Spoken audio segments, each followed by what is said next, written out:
अमेरिकी राष्ट्रपति Donald Trump की 20 सूत्रीय गजा शांति योजना पर पाकिस्तान ने शुरुआत में समर्थन जताया, लेकिन घरेलू विरोध की आंधी के बाद अब अपना रुख स्पष्ट करते हुए कहा है कि योजना मुस्लिम देशों के मूल मसौदे से मेल नहीं खाती। पाकिस्तान के विदेश मंत्री इशाक डार ने संसद में बयान देते हुए ट्रंप की योजना को हमारा दस्तावेज नहीं करार दिया, जो अप्रत्यक्ष रूप से हमास के रुख के अनुकूल है। यानी कि पाकिस्तान ने ट्रंप की योजना का जो शुरुआत में समर्थन किया था, वो अब विरोध किया है, जिससे कि हमास को फायदा पहुंच सकता है।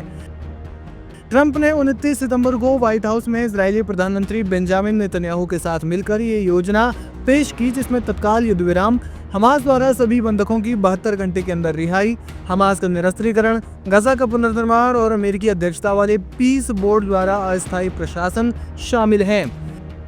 योजना में गजा को न्यू गजा के रूप में विकसित करने का प्रावधान है, लेकिन फिलिस्तीनी प्राधिकरण की भूमिका को सीमित रखा गया है और इजराइल को चरणबद्ध वापसी का वादा किया गया है। ट्रंप ने हमास को 3-4 दिन का अल्टीमेटम दिया, नहीं तो इजराइल को जॉब खत्म करने की अनुमति देने की धमकी दी। शुरुआत में पाकिस्तानी प्रधानमंत्री शहबाज शरीफ ने एक्स पर योजना का स्वागत किया और ट्रंप की नेतृत्व क्षमता की सराहना की। ट्रंप ने शरीफ और सेना प्रमुख आसिम मुनीर की तारीफ करते हुए कहा कि वे 100% समर्थन में हैं। सऊदी अरब, कतर, यूएई, इंडोनेशिया, जॉर्डन, तुर्की और मिस्र जैसे 8 मुस्लिम देशों ने संयुक्त बयान जारी कर योजना का समर्थन किया। इसे शांति की दिशा में सकारात्मक कदम बताया। हालांकि पाकिस्तान में ये समर्थन उम्मा यानी मुस्लिम समुदाय से गद्दारी के रूप में देखा गया। पाकिस्तानी जनता ने सरकार का खूब विरोध जताया और इसकी वजह से पाकिस्तान की सरकार को बैकफुट पर आना पड़ा। लेकिन ये हमास के लिए अच्छी खबर साबित हो सकती है, क्योंकि हमास के समर्थक देशों की संख्या बढ़ती जा रही है। आपको बता दें कि इसके विरोध में कतर ने सबसे पहले आवाज़ उठाई थी और अमेरिकी अधिकारियों के सामने इन 20 सूत्रीय जो बिंदु हैं, उनके 3 बिंदुओं को बदलने की या फिर उस पर विचार करने की दोबारा से बात की थी और अमेरिकी अधिकारियों से इस मामले में कतर ने संपर्क भी किया था। कतर ने यह भी कहा था कि हमास को अमेरिकी अधिकारियों से बात करनी चाहिए और अपना पॉइंट रखना चाहिए। वहीं दूसरी ओर हमास ने भी इसे कहा था कि इसमें फिलिस्तीनी हितों का कोई ध्यान नहीं रखा गया है। वहीं आपको बता दें कि पाकिस्तान के विपक्षी दल पाकिस्तान तहरीक इंसाफ यानी कि पीटीआई ने बयान जारी कर योजना को फिलिस्तीनियों की इच्छा के बिना थोपी गई करार दिया और 2 स्टेट सॉल्यूशन पर जोर दिया। धार्मिक और सिविल सोसाइटी ग्रुप ने विरोध प्रदर्शन किए, इसे इजराइल के हितों को बढ़ावा देने वाला बताया। इस दबाव में 3 अक्टूबर को इशाक डार ने संसद में स्पष्ट किया कि पाकिस्तान ने 22 सितंबर को ट्रंप के साथ हुई बैठक में मुस्लिम देशों का मूल मसौदा पेश किया था, जिसमें इजराइल की गजा से पूर्ण वापसी, मानवीय सहायता, जबरन विस्थापन रोकना और 2 स्टेट सॉल्यूशन शामिल था। लेकिन ट्रंप की अंतिम 20 सूत्रीय योजना में बदलाव किए गए, जैसे चरणबद्ध वापसी और हमास का निरस्त्रीकरण, जो मूल रूप से उनके जो सुझाव थे, उनके जो प्रस्ताव थे, उनसे मेल नहीं खाते। इशाक डार ने कहा कि ट्रंप के 20 बिंदु हमारे नहीं हैं, हमारे मसौदे में बदलाव किए गए। उन्होंने जोर दिया कि पाकिस्तान का लक्ष्य युद्ध विराम, सहायता पहुंचाना और फिलिस्तीनी हितों की रक्षा है। आपको बता दी कि यू टर्न हमास के रुख से मेल खाता है, जो योजना पर जिम्मेदारी से विचार कर रहा है और निरस्त्रीकरण को अस्वीकार करता है। कतर और तुर्की जैसे मध्यस्थों ने विवरणों पर चर्चा की मांग की है। योजना का भविष्य हमास की प्रतिक्रिया पर निर्भर करता है, जो फिलिस्तीनियों के लिए अनिश्चितता बढ़ा रही है। पाकिस्तान ने फिलिस्तीनी राज्य की मांग को दोहराते हुए कहा कि शांत केवल न्यायपूर्ण समाधान से ही संभव है। गजा में 2 साल से चल रही जंग में 66,000 से ज्यादा फिलिस्तीनी मारे जा चुके हैं और ये घटना क्षेत्रीय स्थिरता के लिए नया मोड़ ला सकती है।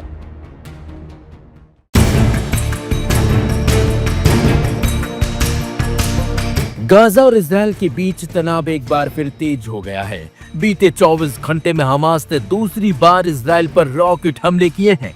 तेल अवीव शहर को निशाना बनाया गया है, जहां देर रात रॉकेटों की बारिश से आसमान जगमगा उठा, जिसके चलते इजराइल में हड़कंप और अफरा तफरी मच गई है। जी हाँ, तेल अवीव के आसमान में रॉकेटों की चमक और जमीन पर दहशत का माहौल। सोमवार देर रात गाजा से हमास ने इजराइल पर एक के बाद एक रॉकेट दागे।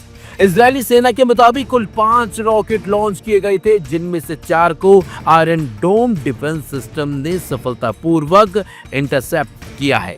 हालांकि एक रॉकेट जमीन पर गिरा, लेकिन उसमें किसी तरह की कोई जनहानि नहीं होने का इजराइल की ओर से दावा किया जा रहा है। रॉकेटों के हमले के बाद पूरे तेल अवीव और उसके आसपास के इलाकों में एयर रेड सायरन गूंज उठे। लोग सुरक्षित स्थानों की ओर भागते हुए नजर आए। कई इलाकों में स्कूल बंद कर दिए गए हैं और सार्वजनिक सेवाएं स्थगित कर दी गई हैं। हमास ने इस हमले की जिम्मेदारी ली है और दावा किया है यह कार्रवाई गाजा में इजरायली सेना की आक्रामक कार्रवाई के जवाब में की गई है। वह इजराइल ने कहा है कि वह इस हमले का मुंह तोड़ जवाब जल्द ही देगा। बीते सप्ताह गाजा में हुई जमीनी झड़पों में अब तक 40 से ज्यादा लोगों की मौत हो चुकी है। इनमें महिलाएं और छोटे छोटे मासूम बच्चे भी शामिल हैं। लगातार हो रही बमबारी और गोलीबारी के चलते गाजा के अस्पतालों पर भी लगातार दबाव बढ़ता जा रहा है। वह इजरायली सेना के प्रवक्ता ने बयान जारी करते हुए कहा है कि हमारी आयरन डोम प्रणाली ने अधिकतर रॉकेटों को रोक लिया है। हम इस तरह के हमलों को किसी भी कीमत पर बर्दाश्त नहीं करेंगे। हमारी जवाबी कार्रवाई तेज और निर्णायक होगी। वही गाजावासी इन हमलों के बाद से डरे और सहमे हुए हैं। गाजावासी इन हमलों से न सिर्फ डरे हुए हैं, बल्कि गाजावासियों ने इसे लेकर बड़ी बात भी कही है। इन लोगों का कहना है कि हम रोज धमाकों के आवाज में जी रहे हैं। ना बच्चों को नींद आती है और ना हमें चैन। खाने पीने की चीजें भी खत्म हो रही हैं। हमें नहीं पता ये सब कब रुकेगा। फिलहाल गाजा और इजरायल के बीच हालात बेहद संवेदनशील बने हुए हैं। संयुक्त राष्ट्र सहित कई देशों ने दोनों पक्षों से संयम बरतने की अपील की है, लेकिन जमीनी सच्चाई कुछ और ही कहानी कह रही है। आने वाले कुछ घंटे इस पूरे संघर्ष की दिशा तय कर सकते हैं, क्योंकि इजरायल ने भी हमलों का जवाब देने की बात जो कह डाली है। अब देखना होगा कि इजरायल इन हमलों का कब और कैसे देता है, क्योंकि लगातार दोनों के बीच हालात बेकाबू होते जा रहे हैं। दोनों एक दूसरे पर हमले कर रहे हैं और इन हमलों की वजह से वो निहत्थे लोग अपनी जान गंवा रहे हैं, जिनका इन हमलों से कोई लेना देना नहीं है। लेकिन सवाल यही होता है कि ये जंग कब थमेगी या फिर नहीं।